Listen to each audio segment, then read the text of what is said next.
Good afternoon, ladies and gentlemen. Today is another segment about the residential school, and I have Miss Leis here with me.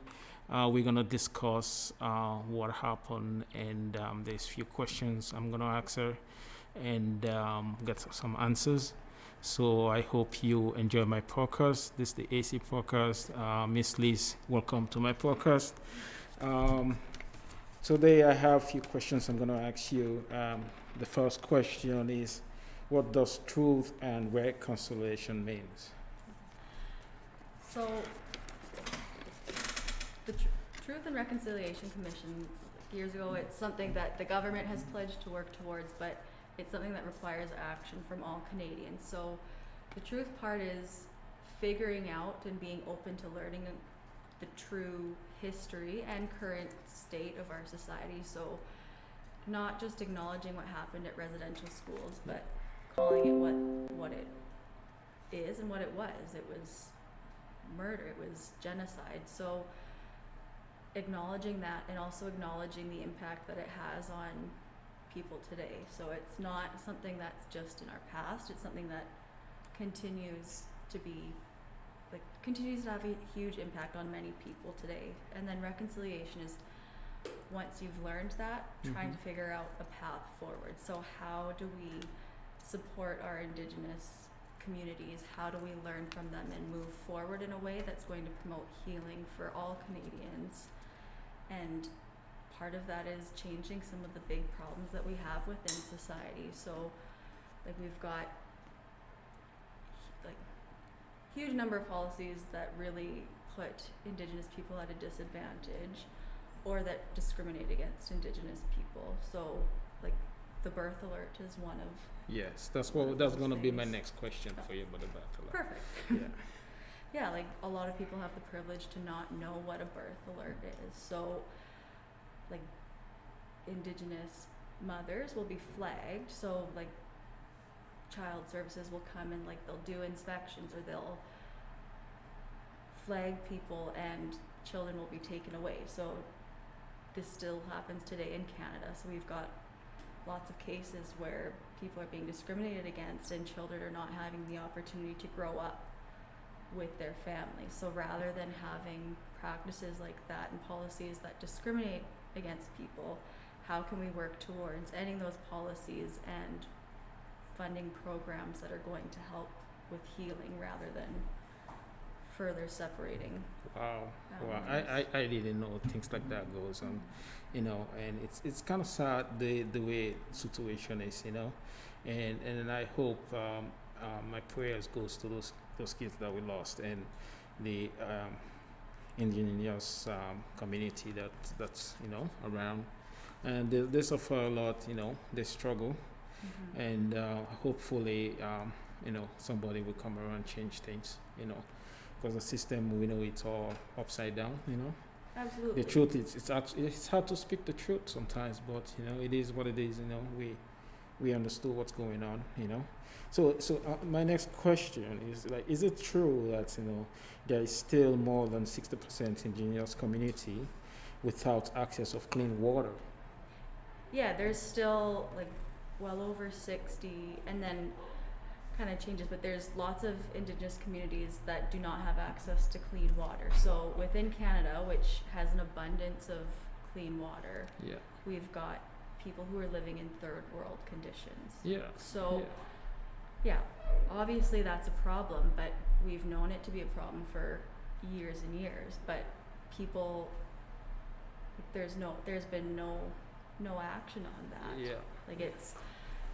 And people say, well, it's expensive. Do you just throw money at the problem? Is that going to fix it? But if we didn't have clean drinking water in Edmonton, that wouldn't even be a question. True. The governments would put the money in to fix that problem immediately. So just there's so many things like that where there's such a different reality for people who've been pushed onto reserves. Yeah. First of all, after having their land taken, to then live in third world conditions, it just doesn't make sense. And I know a lot of people are having a hard time with understanding what actually happened within Yeah, I just discovered they find another 100 body in Manitoba, you know. So Mhm. like, and I knew that for fact that there's a residential school around St. Albert area. There's gonna be another digging going on here. You know, this is sad. Like it's really really sad. It makes my heart bleed. You know, and like for me, I'm a immigrant, come from a third world country, and I'm doing well in life. Then I see people that born here, you know, that have all the facility, but a certain set of other people who are just suffering. You know, they just keep pushing them. Because I'm from Winnipeg, and half of Winnipeg is like native peoples there. You know, indigenous people there, and you can tell they're not living well. You know, hopefully we have people that really care for the people, and I hope the elders they care for their own people, Mhm. and if they can change things, you know, that will be very very good for everybody, you know, even for them. So That's it's sad. It's a discussion that's very deep, you know. All God knows the truth, what's going on, but what the eyes can see, it's just sad. Like you know, it's devastating.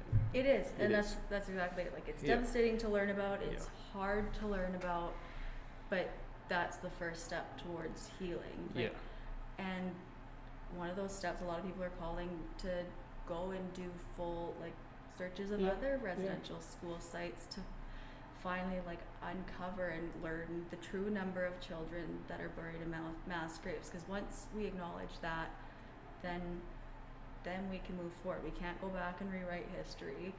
And as much as it sucks to know what really happened, it's important. Yeah. And yeah, I don't know. Even So- though it's hard. So they say the tennis and the imagine this is your own relative, your sister, your brother, your cousin. You know, imagine it's somebody your blood relative. How you gonna feel about this? What's going on? If you have a heart, or if you believe in God, or if you believe in righteousness, I believe you will step up and help and say something. So I want to take this opportunity to thank you for your time and effort. I really enjoyed the conversation. You know, I hope God help their soul in heaven, you know, and something come out of this, you know. Maybe there are gonna be a stop since now they're finding a lot of kids, you know, graveyard around, you know. Now under in Manitoba, 250, you know, in Ontario. That's just terrible. Like, I don't know. Sometimes I'm speechless on those things, you know. I cannot believe in Toro, like I go through war, you know. I've been in a war before. I see people die, people, you know, in front of me. Then we come to a safety place because Canada is one of the safest places in the world. And then you listen and you see all the things going on, like, you know, where we belong. We don't even know with COVID and all kind of stuff going on. You know, I hopefully I don't know what kind of world we live in these days. You know, it's I don't know. scary. It is scary, and Scary. I appreciate you having like, Yeah. this conversation because, Yeah. like, for me personally, I'm still learning, and Yeah. I think that's what we need to do. Like, we need to stop pretending that it's somebody else's Canada or somebody else's problem. Yeah. And we weren't the ones who implemented the policies to start residential schools, but we're still living here today. Like, this is like we're part of this country, and we need to Yeah. take responsibility. And like That's by right. having these conversations and Mhm. learning and just trying to find a better path forward, I think that's Yeah. where we've got to start. So Yeah. Well, I Thank thank you. you. Thank you for your time. Please, I'm begging people out there who's gonna listen to my podcast, and please share this and comment. Let's help one another. You know, let's make the world a better place. We know nobody is perfect, but we can help. We can make a difference. And I thank you. Everybody have a good day. Bye.